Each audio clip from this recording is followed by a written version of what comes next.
fellow YouTubers, Mr. Mac here, and the wait is finally over. Forza 6 has dropped digitally into my inbox.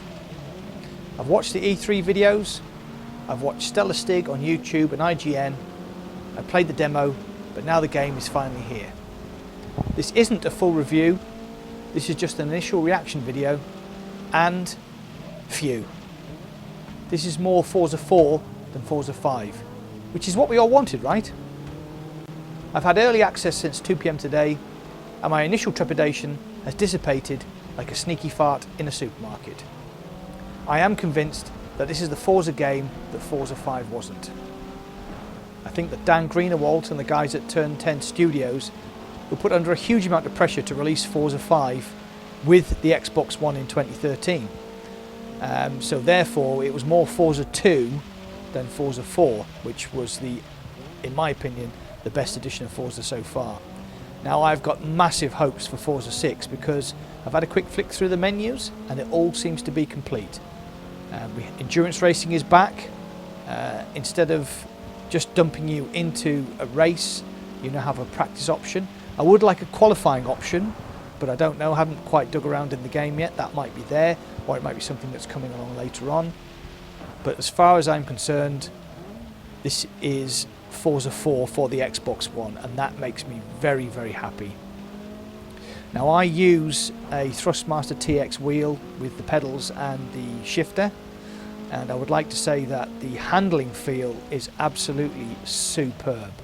I was concerned because Project Cars seemed to have nailed that sort of sim vibe really, really well, but I drove a Aston Martin GT around Brands Hatch, and the feeling of the car was absolutely fantastic. I was driving without ABS and without stability or traction control, and it was wayward. It was very, very wayward.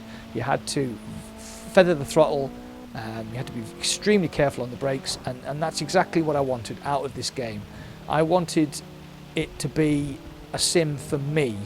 I'm not an arcade racer, though the options are there for you to drive like an arcade game if you want to. Stability management, traction control, ABS, assisted braking, assisted steering, full sort of line and braking assists are there for you if you want that, but that's not for me. I'm more of a sim racer on consoles, and I've been playing the Forza games since Forza 1 on the original Xbox, so yeah, this is great for me. Forza 6 is, I think, going to be everything that I wanted. So what I'm going to do here is I'm going to insert a short video from Project Cars, which is Silverstone in the Rain, just so you can compare the visual fidelity between the two games. Now, this isn't a pissing contest. I'm not saying which one is better. Project Cars has its merits. Forza has its merits. I think Forza is better looking. I think Project Cars has a better feel if you're using a racing wheel, but it is quite marginal. So this is just for comparison. As far as visuals go, this you can make up your own mind which you think is better.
So there's a quick comparison with Project Cars. Visually, I think Forza 6 has the upper hand.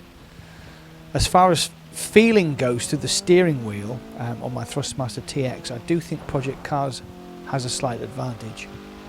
It is more sim based, and your options are multitude compared to Forza 6. But on the other hand, Forza 6 has worked straight out the box without any patches. So I think I'm going to stick with Forza 6 for the time being.